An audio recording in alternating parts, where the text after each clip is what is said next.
سدد رميهم يا الله.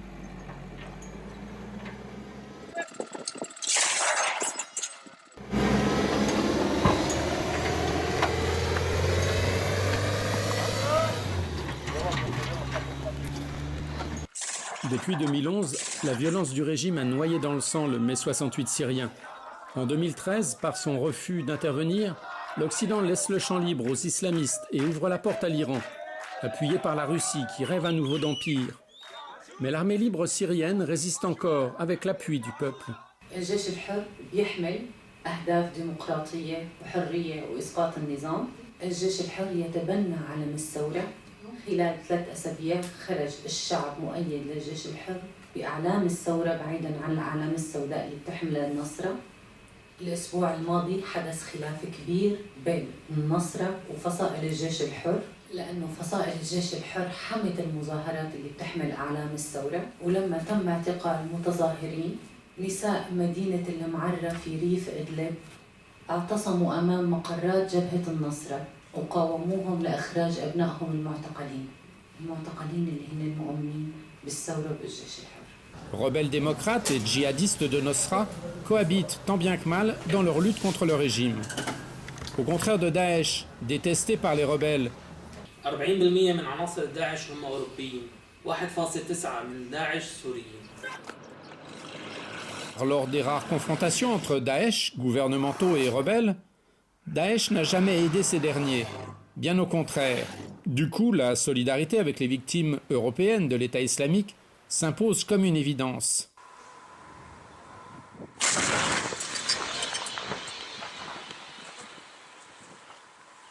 أول شيء طبعا كلياتنا حزينين للشيء اللي صار ببروكسل، لكن من هو المستفيد من تفجيرات بروكسل؟ بشهر 10 2011 وزير الخارجية السوري وليد المعلم قال بأننا سوف نمحي أوروبا من الخريطة.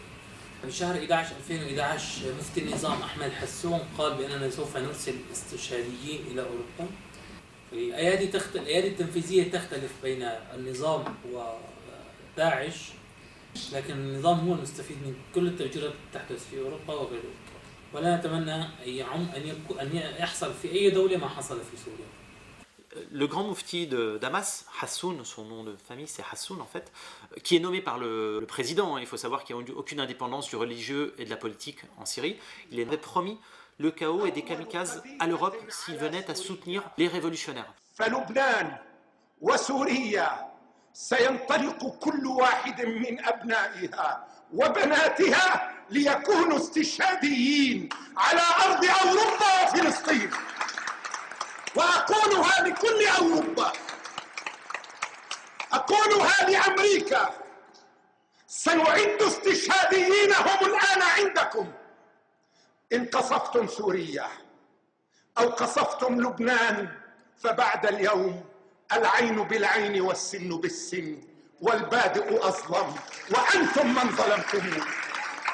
سأقول لكل عربي ولكل إنسان لا تعتقدوا أن من سيقوم بالاستشهاد في أراضي فرنسا وبريطانيا وأمريكا سيكونون عربا ومسلمين، سيكونون جول جمال جديد، وسيكونون محمد درة الجديد، وسيكونون كل الصادقين الجدد. لا تقتربوا من بلادنا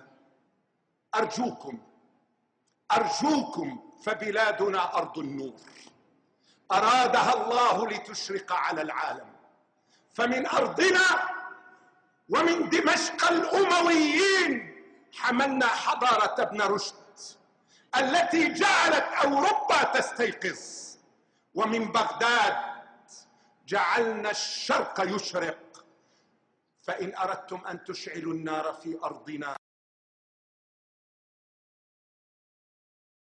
C'est marrant parce que comme on est naïf par rapport à la possibilité de ce régime de manipuler des groupes terroristes en Europe, en Occident, alors qu'on sait que ce régime a déjà tué un ambassadeur français au Liban, par exemple, qu'il a fait des attentats contre les intérêts américains et français au Liban et ailleurs dans le monde.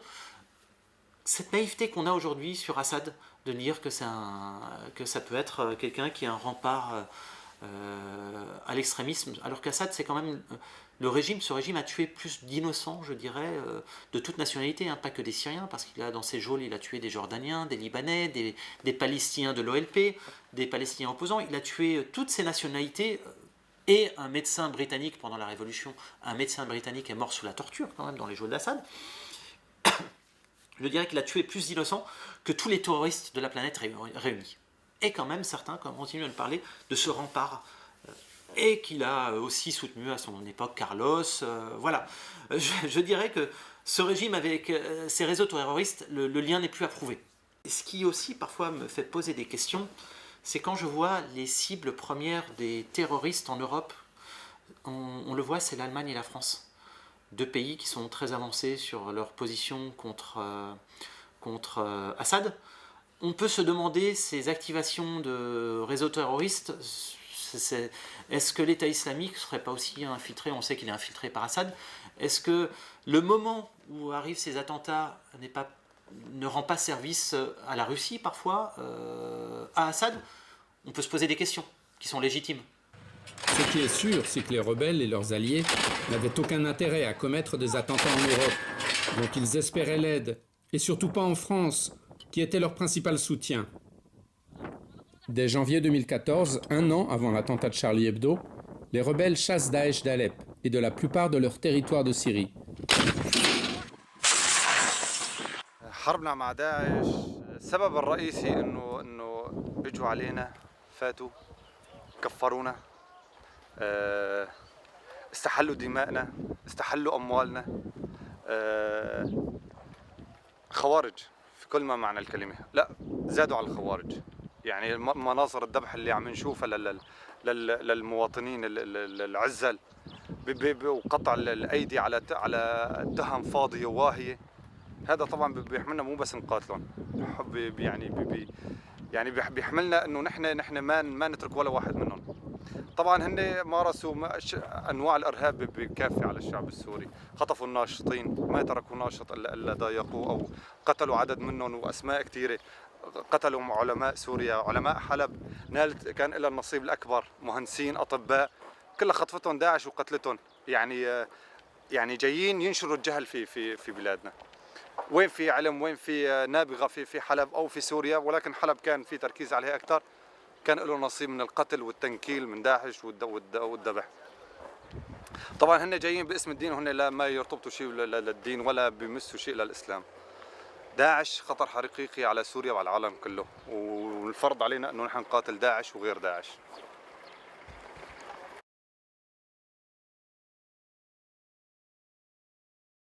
Daesh is very pragmatic. They believe in control, power, fear. And obviously it has worked out. If you frighten the local population, you will have a few enemies. But if you have already your intelligence networks to know who are the enemies, it's A, B, C. So A, B, C have either to be co-opted or to be killed, to be taken out, and the rest will obey.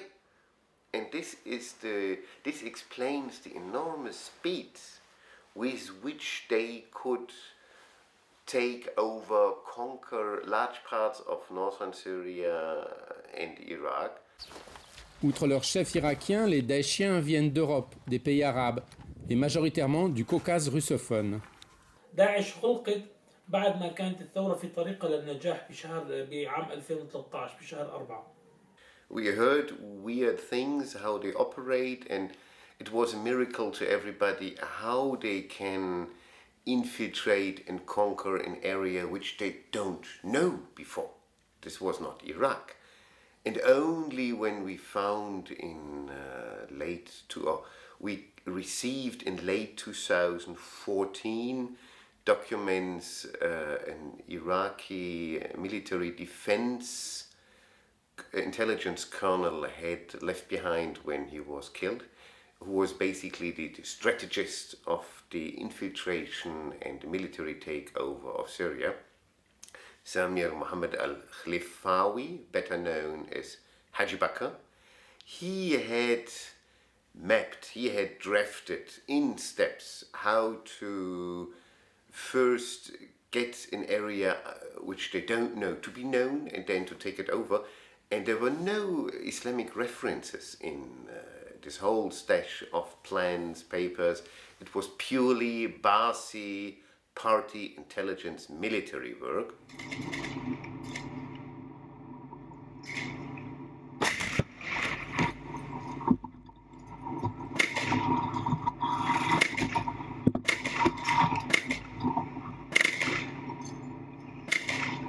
And then we thought, okay, this is like the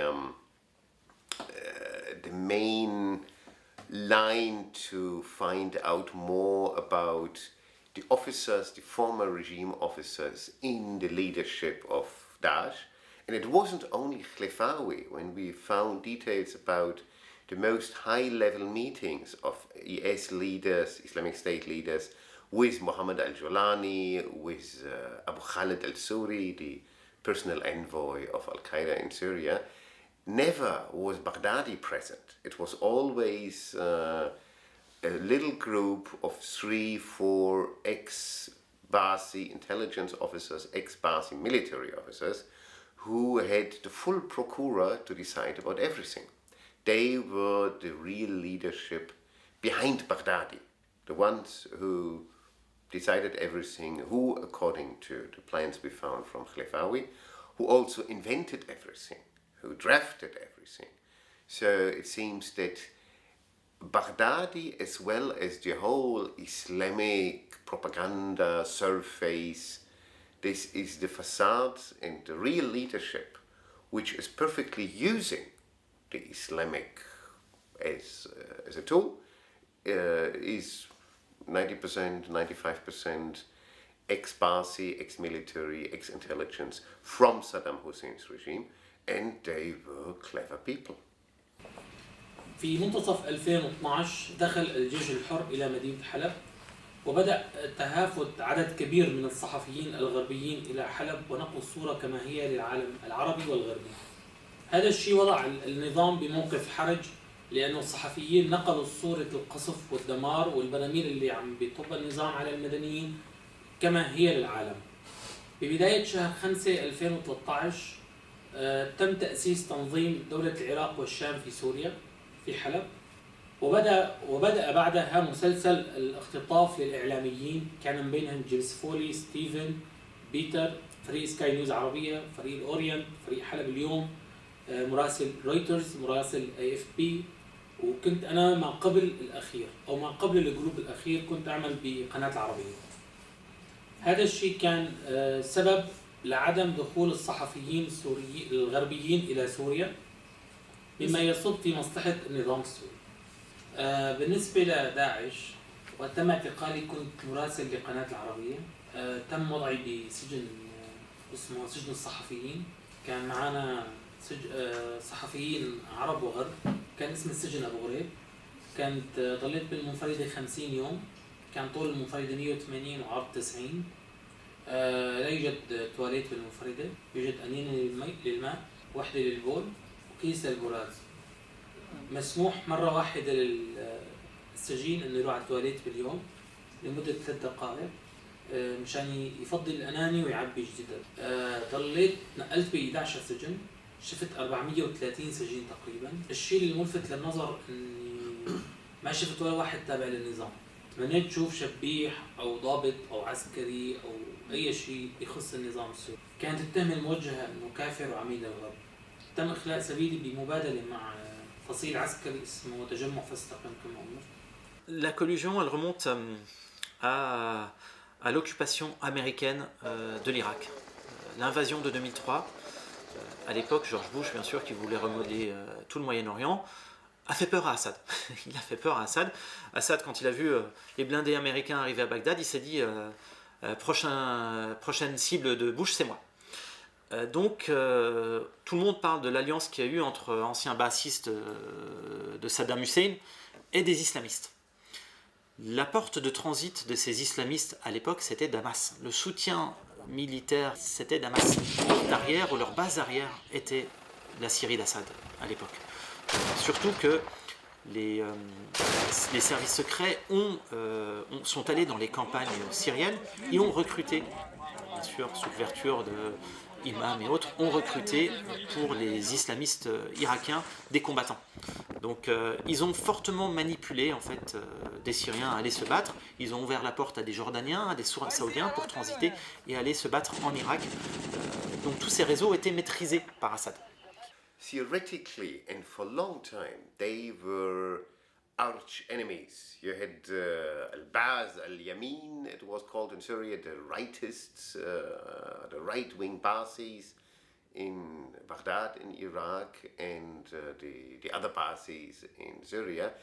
But mainly when Saddam Hussein fell, and you had the upper parts, the higher echelons of the Iraqi Ba'ath Party seeking for refuge, bringing with them plans, blueprints for chemical weapons, dash loads of money, etc., etc., etc. The Syrian Ba'ath said, oh, you could come to us and we will host you. Even the sons of Saddam Hussein were, according to our information, for a brief period in Syria until they were kicked out and said, no, you left your money here, but we can't host you longer. And it evolved a cooperation of the old party system or the leadership, including the intelligence people, of the Iraqi Ba'ath and the leadership of the state in Syria.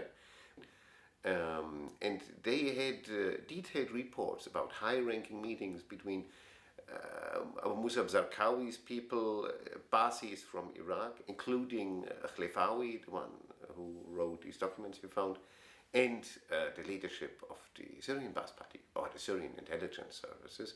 So yeah, for years we have a close working relationship. Issat le Rouge a été l'artisan de cette réconciliation entre frères ennemis baasistes, syriens et irakiens. Il était le numéro 2 du Ba'ath irakien et du régime, le monsieur sécurité de Saddam Hussein.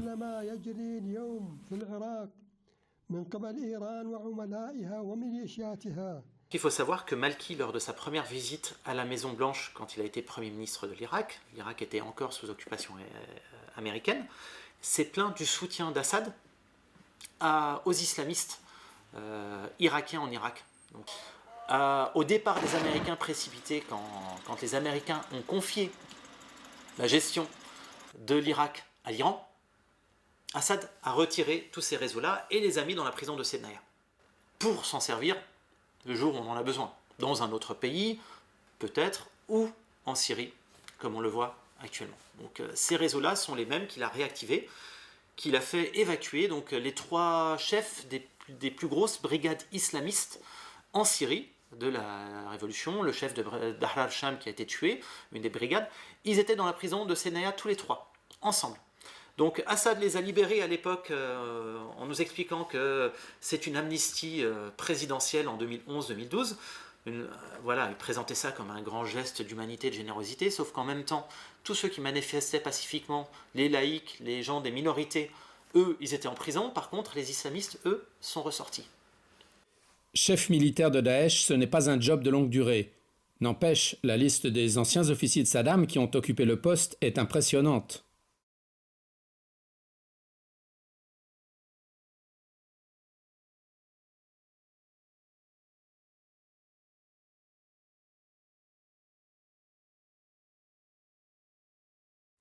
Chassé de Syrie, Daesh se refait une santé à Mossoul, en Irak. Les coffres de la banque centrale et 2600 blindés lui sont abandonnés, quasiment sans combattre par l'armée irakienne.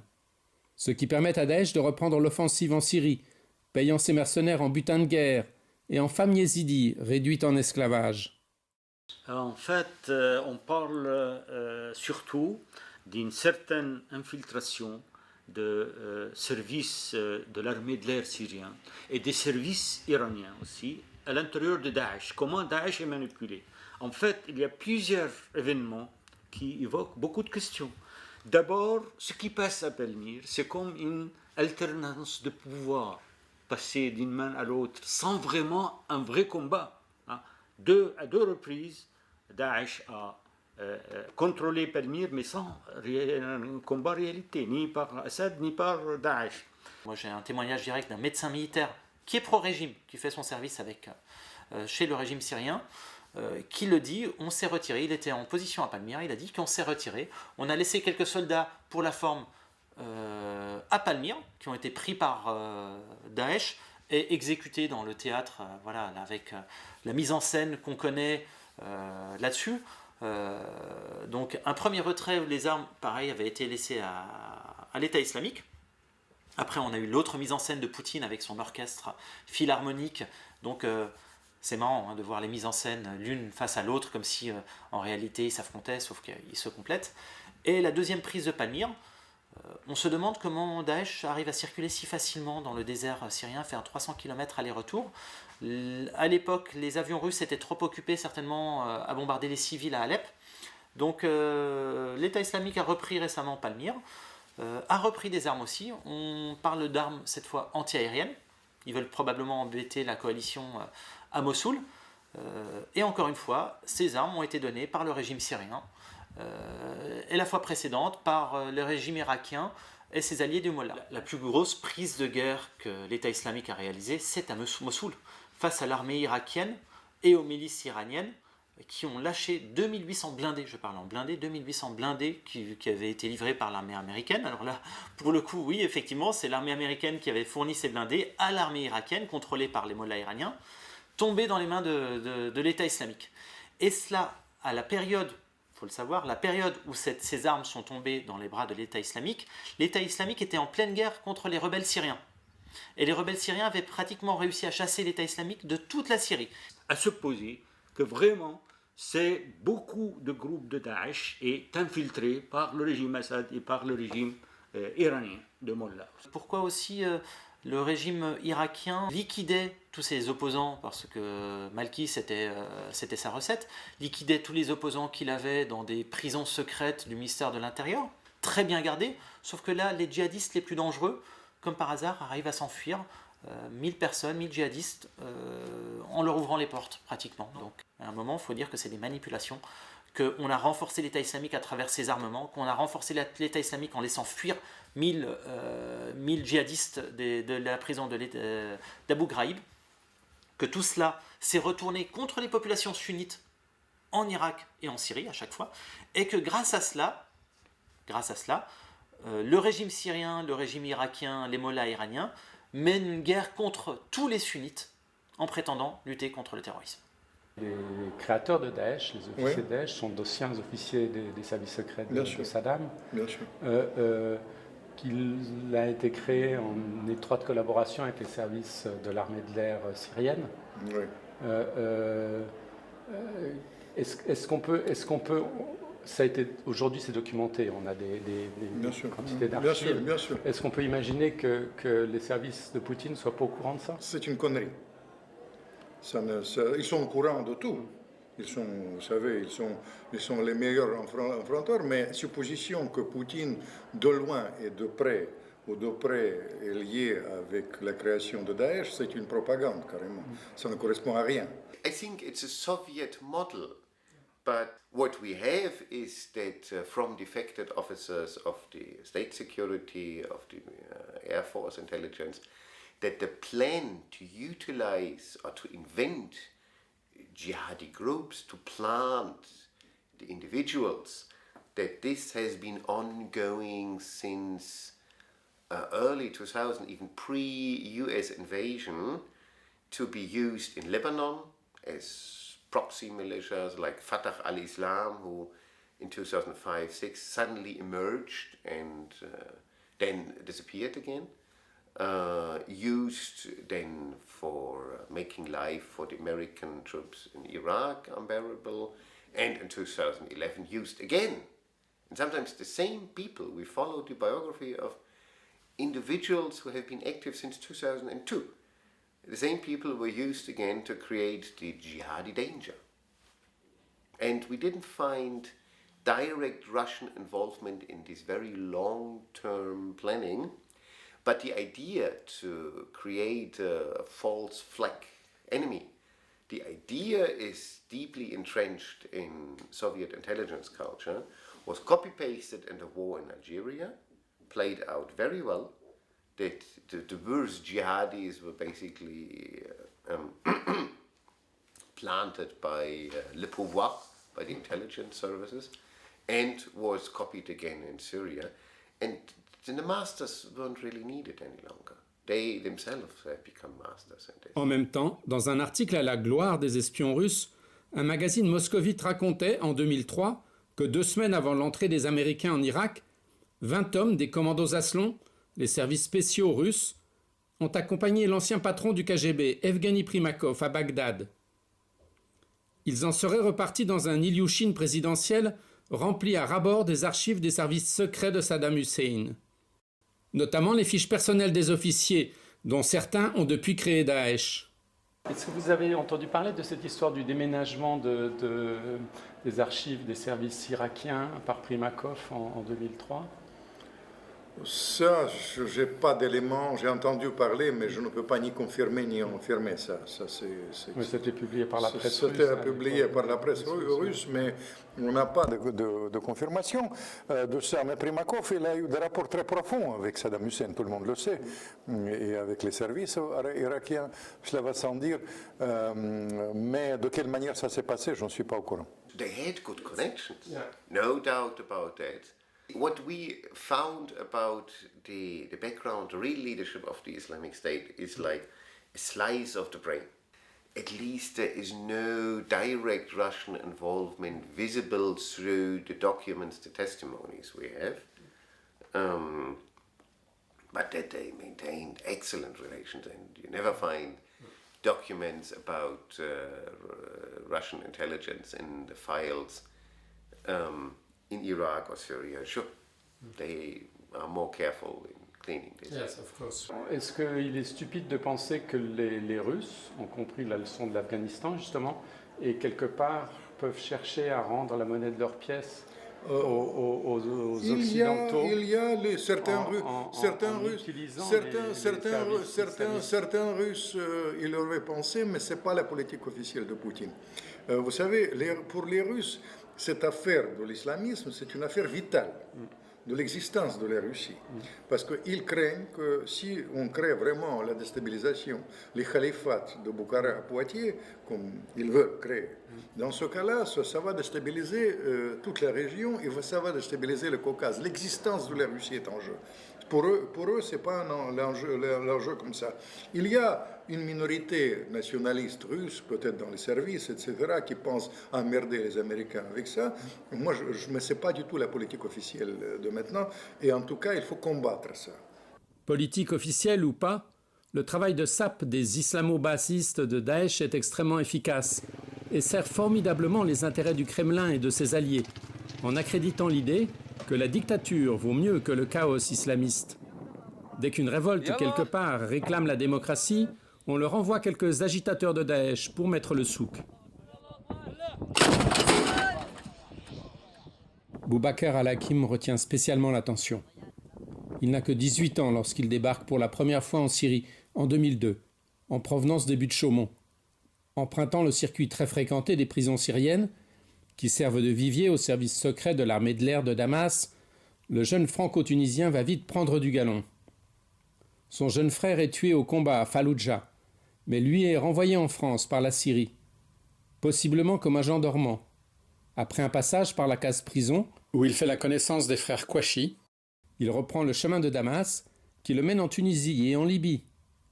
Il y mène des attentats meurtriers ciblant les leaders laïcs, toujours la même stratégie, pour transformer le jasmin en chaos. Il échoue en Tunisie, mais en Libye, le feu a pris. Le plus capé des émirs francophones de Daesh est l'ami des frères Kouachi.